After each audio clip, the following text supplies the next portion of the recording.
Mesdames, Messieurs, ravis d'être avec vous pour cette troisième session du Forum de l'alimentation et de la gastronomie de demain. Donc, je suis ravie de retrouver ceux qui étaient parmi nous ce matin et d'accueillir les nouvelles personnes qui nous rejoignent ici, donc au Centre des Congrès d'Agen, ou bien derrière vos écrans pour ceux qui nous regardent en streaming. Je vous rappelle que vous pouvez télécharger l'application Qu'est-ce qu'on mange ? Vous avez des QR codes qui sont ici ou tout simplement sur vos applications classiques iPhone ou Android. Vous y retrouverez le programme de ces 3 journées de festivités dans l'agglomération d'Agen, également la présentation des invités et des partenaires, également des intervenants de ce matin et de cet après-midi. Et sachez que vous pouvez aussi nous poser vos questions directement sur l'application. Nous en sélectionnerons quelques-unes, nous tenterons d'y répondre en direct avant la fin de la journée. Pour ceux d'entre vous qui sont ici donc avec nous au Palais des Congrès d'Agen, si vous avez besoin de vous connecter au Wi-Fi, c'est très simple. Vous choisissez le réseau AEC. L'identifiant, c'est Wi-Fi en minuscule, W-I-F-I, et le mot de passe en minuscule, en un seul mot, Agen Expo, A-G-E-N-E-X-P-O. Donc, nous l'avons vu ce matin à travers toutes ces premières rencontres et les premières tables rondes, eh bien, notre façon de nous nourrir évolue. Nous entrons dans ce qu'on appelle une nouvelle ère de la food et de la gastronomie. Afin d'introduire ce thème, je suis heureuse d'accueillir M. Stéphane Layani, qui est président directeur général du marché international de Rungis-Sémaris et à qui je laisse la parole pour vous faire part de son éclairage.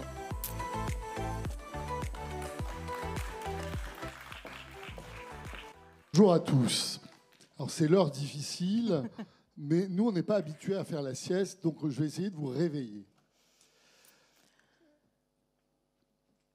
Pourquoi Rungis parle-vous de ça?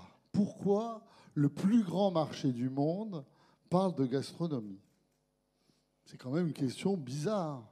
Pourquoi un marché qui fournit 20 millions de consommateurs, qui fait 10 milliards de chiffre d'affaires, qui à plus d'1 million de références, s'intéresserait à la gastronomie? En fait, on est ancré dans la gastronomie. Il se trouve que je suis très ami avec les chefs, un peu comme Sébastien. Et l'autre jour, il y a un grand chef, Nicolas Salle, qui était le chef du Ritz, qui me dit « J'aimerais faire la source. Vous êtes à la source. » Et c'est vrai que cette fonction de marché, d'abord, c'est la plus ancienne du monde. Il y a toujours eu des marchés. On rencontre les producteurs qui viennent avec leurs produits. Ici, la tomate de Marmande. Et chaque année, je le disais à Valérie, on va promouvoir la tomate de Marmande le 1er mai à l'Élysée. Et il y a les vendeurs, les restaurateurs. Et Rungis, c'est la centrale d'achat du petit commerce et des restaurateurs et des marchés de plein vent. Et cette centrale d'achat, comme elle fonctionne très bien, comme elle est très active, comme elle est sortie du confinement dans d'excellentes conditions, eh bien, c'est un cahier de tendance.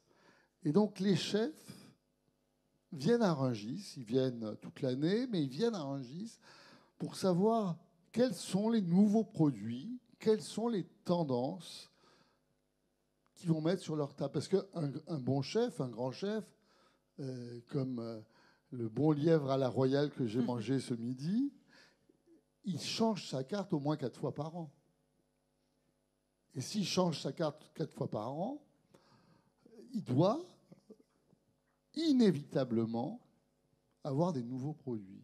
Et donc à Rungis, on est souvent à l'origine de la tendance, et il n'est pas rare qu'à Noël, la presse magazine m'appelle en disant « Alors c'est quoi les produits cette année qu'on va mettre sur nos tables pour le jour de l'an ?» Et donc on a lancé énormément de produits qui sont devenus banals.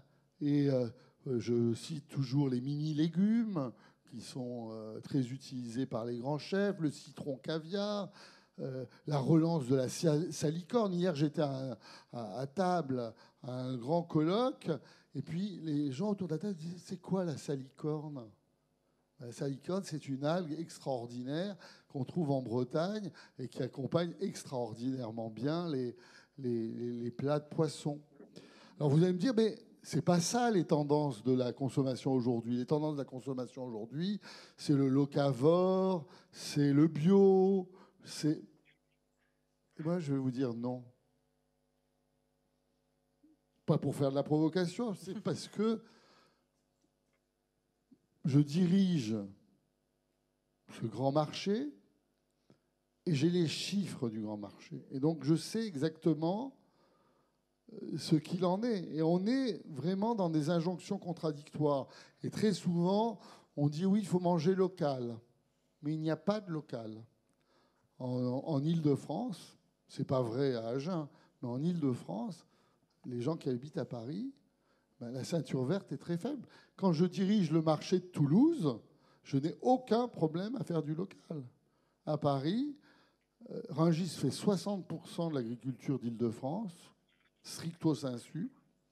Ça fait 2,5% des besoins alimentaires des Franciliens. Et donc, quand on vous dit « venez chez moi », je ne vais pas citer des grands restaurateurs que j'aime et que je respecte, j'ai mon jardin, j'ai mon petit producteur, j'ai mon petit maraîcher,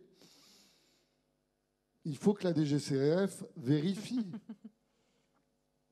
Ce sont souvent des allégations mensongères ou de nature à induire en erreur. Et d'ailleurs, on les retrouve sur le marché de Rungis. Donc, on a les factures. Et donc, évidemment, ça ne veut pas dire que ça n'est pas bien. Ça veut dire qu'aujourd'hui, ce que je constate, c'est que on ne peut pas concevoir la gastronomie de façon globale, mais marché par marché. La restauration hors domicile, la restauration collective, le domicile, les grandes surfaces, les marchés. Et ce n'est pas exactement les mêmes produits qui s'y vendent, c'est certain. Et donc, la crise du Covid a bien entendu changé la donne, puisque les Français ont démontré pendant cette période qu'ils avaient envie de faire la cuisine. Et d'ailleurs, 70% des entreprises de Rungis ont fait des volumes supérieurs à ceux de 2019. On fait 3 millions de tonnes par an. On doit être à 3 millions 100 000 ou 150 000 tonnes en 2021. Et donc, ils ont beaucoup cuisiné. Et quand on regarde exactement ce qui s'est passé dans les boucheries, dans les poissonneries, chez les volaillers, chez les charcutiers, chez les fromagers, eh bien, les volumes ont beaucoup augmenté. Ce qui ne s'est pas mangé au restaurant, puisque les restaurants étaient fermés dans le dernier confinement, c'est mangé ailleurs. Et les restaurateurs ont eu souvent l'intelligence de développer des formules de click and collect qui se sont beaucoup développées. Alors, les tendances, c'est une chose. Ce qui fait la tendance, c'est d'abord des grands chefs. Et c'est pour ça que je vais vous quitter demain pour aller accueillir une institution très importante qui est les chefs des chefs. Vous savez tous ce que sont les chefs des chefs. Ce sont les chefs des chefs d'État. Donc demain, on reçoit au Plaza les chefs des chefs d'État. Donc ce qui fait la tendance, c'est souvent le chef, c'est Grégory, c'est Sébastien, c'est Dina, c'est Valérie. Je ne sais pas si c'est vous. Et donc, ils font la tendance parce qu'à un moment donné, ils vont expliquer que on va décider de manger plus que des poissons et des céréales, Alain Ducasse, ou qu'on va faire la cuisine moléculaire, Thierry Marx, ou qu'on va extraire des jus, Yannick Aleno, etc., etc., ou que la gastronomie des Dômes, Babette de Rosière, est à la mode. Donc ils ont un rôle. Mais moi, je dirais que les gens votent avec leurs pieds. Et entre les injonctions des médias, des chefs, il y a aussi ce que fait le consommateur, ce que vous achetez au marché, ce que vous achetez dans votre supérette. Et là, on a des chiffres qui sont parfois contradictoires avec ce qu'on nous raconte. Bien sûr, le local, on vend tout. À Rungis, je vends tout le local. Et je dirais même, s'il n'y a pas de médias dans la salle, je le vends beaucoup aux Anglais et aux Luxembourgeois qui viennent tous les matins à Rungis, c'est pas loin, 200 km, acheter des produits d'Île-de-France parce que le cresson de Méréville est exceptionnel, que la pomme Vassou est très bonne et qu'on fait un réfort exceptionnel. Et donc, moi, je pense que en réalité, la tendance, elle change à la fois très lentement et évidemment. Je n'oublie pas que j'ai été invité par l'Institut pour l'économie positive et par Chef Fort de Planète. Bien évidemment, je pense que le consommateur, peu à peu, va être beaucoup plus flexitarien, c'est-à-dire qu'il va manger moins de viande, mais de plus grande qualité. Ils ne vont pas abandonner la viande. Moi, je vous donne un chiffre. Hein, je fais 400 000 tonnes de viande par an. 400 000 tonnes. Ça n'a pas baissé. Alors on me dit, ah, c'est dur, vous faites de la viande. Non, ça ne baisse pas. On augmente à peu près de 1% par an. Ils vont manger plus de poissons. Alors le problème du poisson, vous savez, le problème du poisson, comme de la viande d'ailleurs, c'est qu'en réalité, on a du mal à trouver les produits. Parce que la fonction d'un marché de gros comme celui de Rungis, c'est de sourcer la marchandise. Et donc, évidemment, la politique des quotas, la politique qui consiste à préserver la ressource halieutique fait que, de plus en plus, on a du mal à trouver des poissons fins. Et donc, la marée, je fais 60 000 tonnes de poissons par an, ce qui n'est pas rien, eh bien, en fait, les quantités baissent doucement et les prix augmentent. Les gens veulent du poisson, et il y en a de moins en moins. Donc, il y a les représentations, c'est un peu comme la caverne de Platon, il y a les représentations qu'on se fait, puis il y a la réalité. La réalité, c'est trouver du poisson et de la viande. La viande, c'est vrai aussi. La viande, c'est vrai aussi. La viande de qualité, c'est difficile aujourd'hui d'être éleveur. Il y a une crise des vocations. Et donc, les exploitations sont en train de diminuer. Et la viande de qualité est en train de diminuer. On se dit, ah oui, je mange moins de viande. Mais on en produit moins. Alors évidemment, on produit toujours plus de vaches allaitantes que malheureusement on abat. Je ne vais pas répéter les mots d'un grand de l'abattage industriel qui vous explique que, de toute façon, les Français veulent des usines à viande pour manger des hamburgers. Mais ça, ce n'est pas mon histoire, parce que le marché de Rungis, c'est un marché premium qui s'adresse à la restauration, plutôt la restauration haut de gamme, et au commerce de bouche de qualité. Et donc, la viande de qualité, eh bien, elle est de moins en moins facile à trouver. Il y en a, mais de moins en moins facile à trouver. Alors, il y a deux produits dont le succès ne se dément pas. Je vous le donne en mille. Le premier produit, on en a eu ce midi au cocktail, qui a un succès extraordinaire, une dizaine de pourcents de croissance par an. C'est le fromage. Les Français sont devenus fous du fromage pendant cette crise du confinement. On n'a jamais fait autant de raclette. Ils adorent ça. Et donc, le best-seller en matière de fromage, d'ailleurs, c'est un fromage qui est loin d'ici, c'est le comté. Les gens adorent le comté. Et puis, il y a un deuxième produit qui est très à la mode, mais ce sont les fruits et légumes. Alors, les fruits et légumes, je fais 1,4 million de tonnes par an de fruits et légumes sur le marché physique. C'est un succès. C'est pour ça que je suis aussi le marché le plus vegan du monde. C'est que je vends énormément de légumes et de fruits. Eh bien, ça marche très, très bien. On est sur des croissances supérieures à 5%. Et clairement, ce qui fait qu'un fruit ou un légume réussit, c'est à la fois être capable d'être présent sur un marché, il faut des volumes, et puis il faut des prix.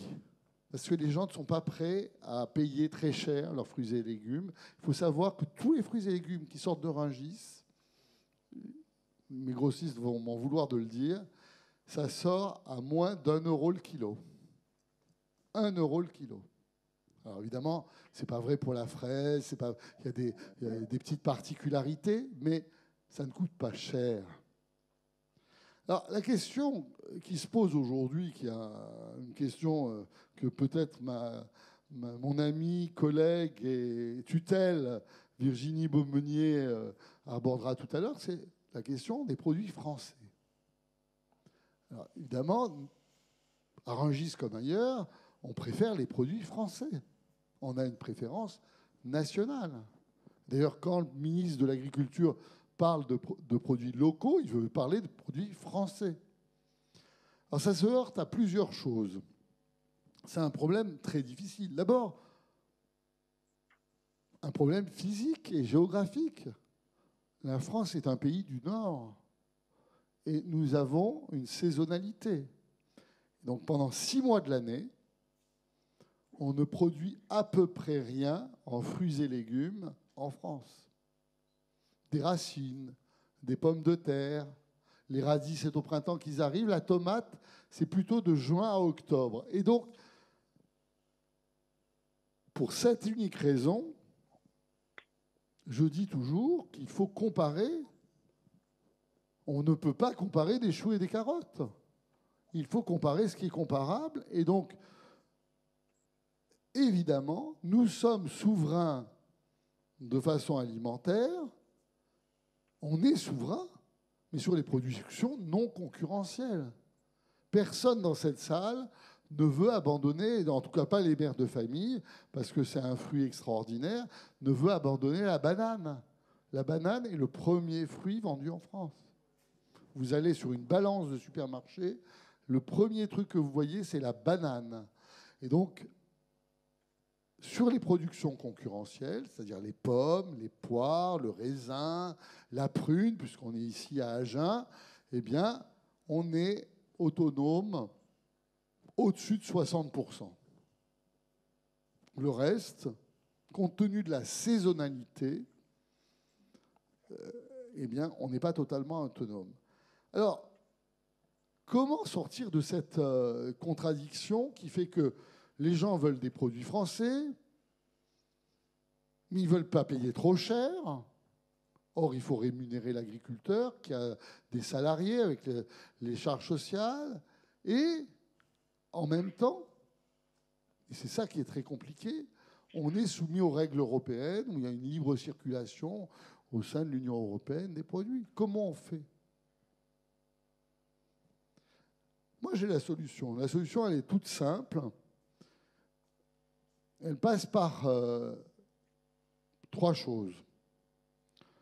D'abord, moi, je suis persuadé qu'il faut commencer par l'éducation du consommateur. C'est lui qui vote avec ses pieds. Ce n'est pas les injonctions du président de Rungis, des chefs, des journalistes. C'est les gens qui vont en supermarché, chez un primeur, chez un charcutier, chez un fromager, qui décident. Et donc, il faut évidemment apprendre nos concitoyens à respecter la saisonnalité, à respecter le produit.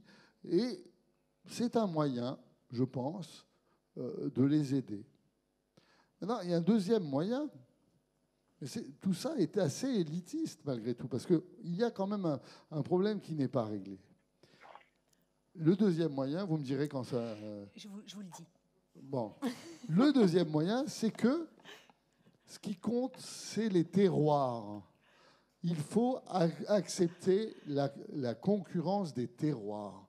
Donc, quand un produit a une IGP, une indication géographique protégée, c'est un bon produit.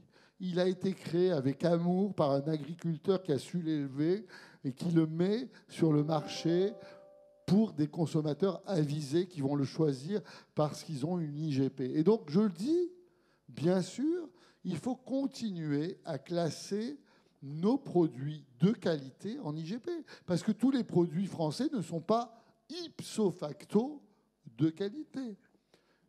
Et alors, en m'intéressant aux IGP, à l'INAO, je me suis aperçu d'un paradoxe, que le pays où il y a le plus d'IGP en Europe, tenez-vous bien, ce n'est pas la France, c'est l'Italie.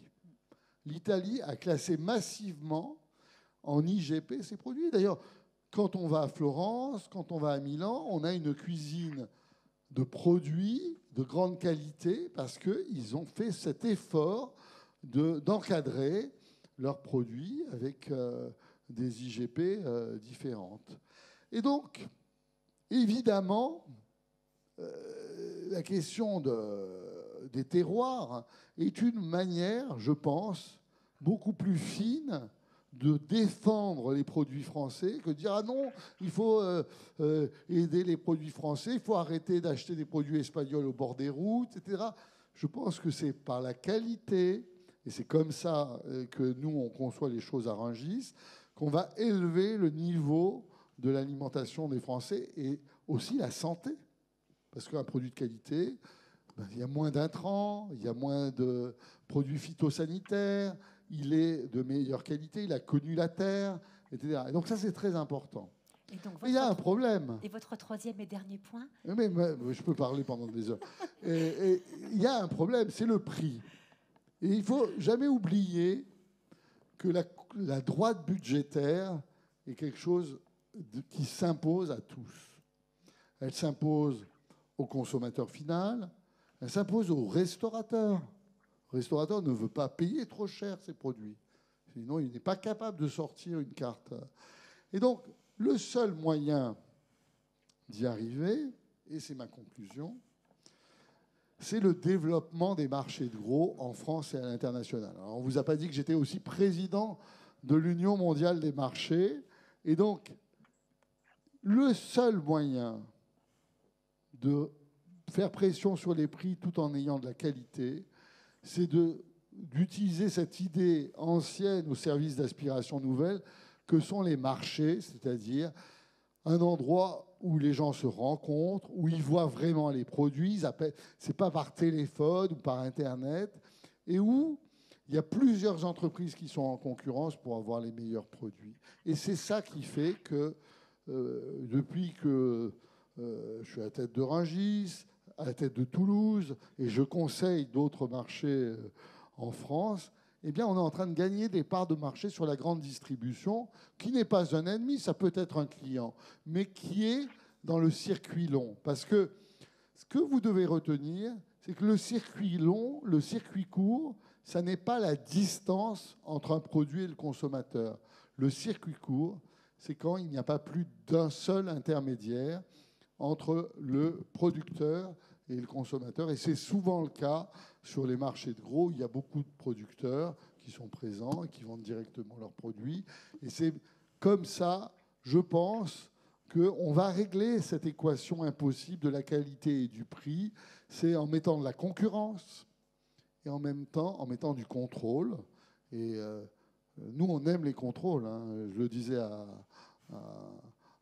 ma chère Virginie, qui va vous parler tout à l'heure, nous, on aime les contrôles. On a les services vétérinaires en permanence à Rungis, la DDPP en permanence. Et ça, c'est une garantie de qualité pour les gens. Ce n'est pas toujours le cas dans les centrales d'achat de la grande distribution. Et donc, ça ne veut pas dire qu'il n'y a pas des moutons noirs. On en trouve. Mais on est implacable vis-à-vis d'eux et on continuera à l'être. Et voilà, pour terminer, je pense que les tendances, c'est vous qui les faites. Vous allez continuer à les faire et elles vont changer sans arrêt. Mais je crois qu'on sera beaucoup plus respectueux de la planète, pour dire un mot là-dessus très important, dans les années qui viennent, parce que je pense qu'il y a une prise de conscience que le réchauffement climatique et l'empreinte carbone est quelque chose de grave. Moi, j'ai fait l'empreinte carbone du marché. Je connais mon empreinte carbone et on va essayer, via un label Rungis, de tirer vers le bas le taux d'utilisation du carbone et on aura une nourriture qui sera de plus en plus saine, de plus en plus proche des gens et de plus en plus non préparée à l'avance. Voilà. Merci beaucoup Stéphane Layani. Alors merci pour avoir fait visiter votre marché. Nous aurions adoré continuer la balade avec vous.